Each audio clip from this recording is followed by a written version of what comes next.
time. You know, this is getting pretty serious, isn't it? Do you ever have thoughts like Brianna's been having? Feel like maybe like nobody cares about you or you're not important?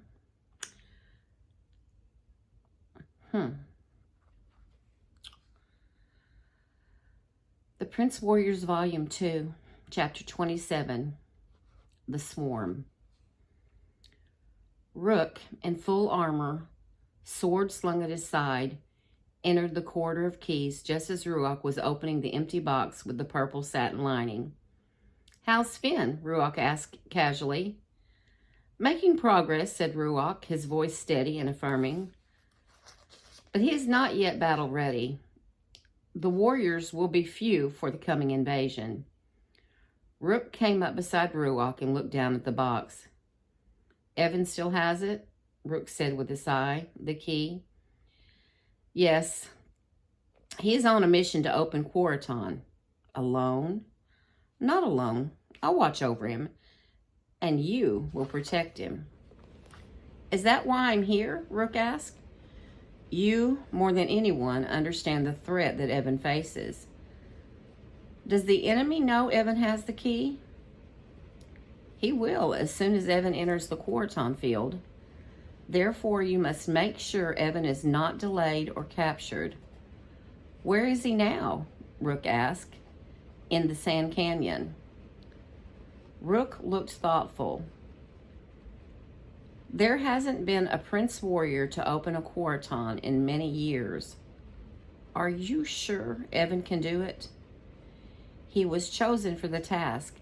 Therefore, he, in fact, is the only one fit to do it." Ohoritas, the Quarraton field, 3:57 p.m. Evan's footsteps got slower and slower. He was tired. How long had he been walking? It was hard to know. Time was so strange here in Ohoritas. Along with everything else, he wanted to stop and lean against a wall or sit on one of the weird sand formations to rest, but he didn't dare for fear it would collapse on top of him.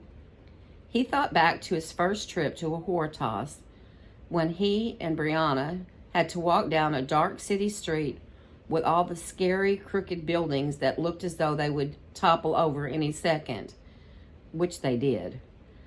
Evan kept moving, not sure how long these sandy walls would hold up before this happened again. He kept following the light of his breastplate, turning when it told him to turn.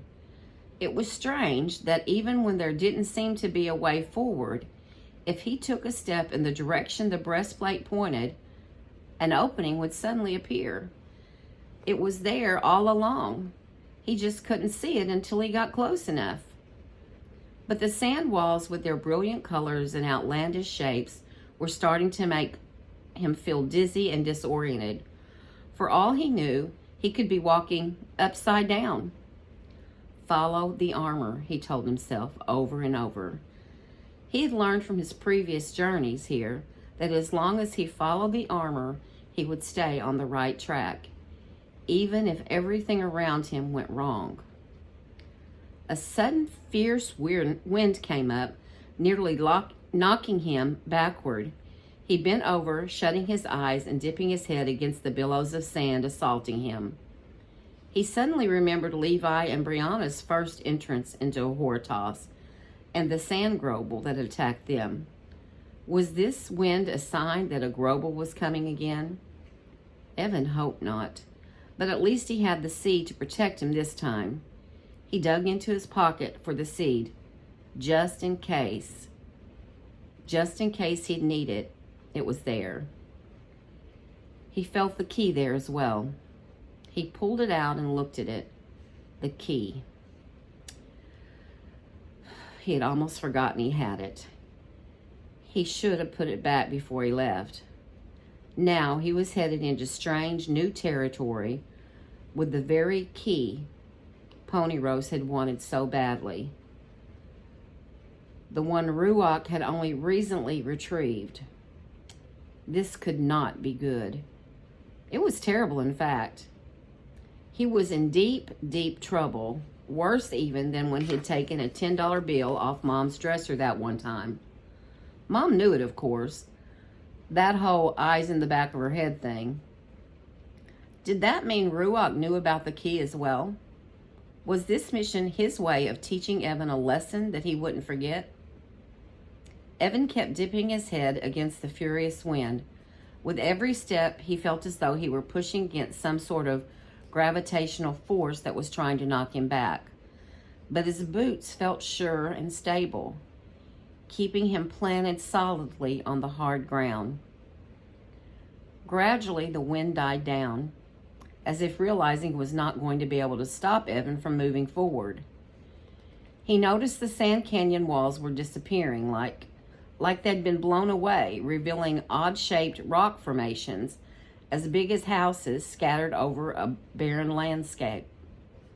Evan gazed at the huge rocks, wondering if one of them was the, what did Ruach call it? Quarton, the thing he was supposed to open. It had started to get dark, the golden sky above him warring with the churning red-black horizon. Skatos. Evan felt a rush of fear in his stomach. He must be pretty near the edge of Skatos, where forgers and ants and ponyroes himself could be lurking around any one of those big boulders. In the sky, the huge sky pods loomed larger and lower here than they had before. There was not a tree or a blade of grass to be seen. The whole world felt barren and cold and desolate, like walking on the moon. He wondered again if Ruach was trying to punish him for his disobedience, or if his disobedience had led him to this place, a place from which he might never escape. Evan felt a warmth in the center of his chest and looked down. The orb was spinning, glowing. He stopped walking and waited as it began churning words out into the air before him. You know the plans I have for you. Plans to help you, not to harm you. You know the plans I have for you. Plans to help you, not to harm you. The words seemed like an answer to his own thoughts, his fears. No, Ruach did not mean him harm. This was a comfort to his churning stomach. He would be okay somehow. He didn't remember Ruach ever placing that particular instruction in his orb. So where had it come from? As he studied the words hovering before him, he realized that he had seen them somewhere before. This had been one of the unscrambled messages he had received on his phone back on Earth. So that meant that those instructions were also embedded in his breastplate. Evan had often wondered where the instructions that appeared on his phone actually came from. It began to dawn on him that they might come from the same place as the instructions Ruach gave him in the cave, the book. So even when he wasn't in a Hortos, he was still able to receive instructions from the source and encouragement and hope. He smiled to himself thinking of that. He started to move forward again. Glancing up, he noticed that the two sides of the sky, the dark red and gold, were moving in a circle, like opposite streams of water coming together to form a whirlpool.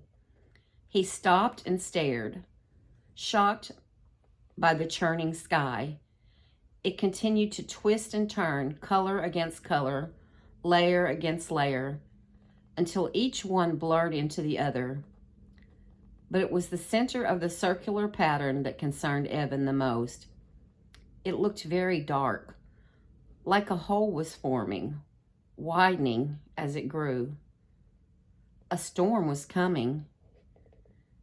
Did it actually rain in a horror toss too? He had never thought of that.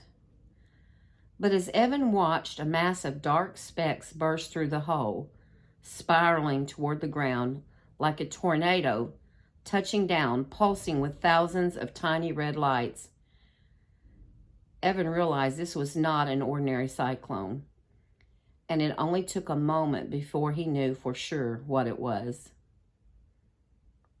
Ints.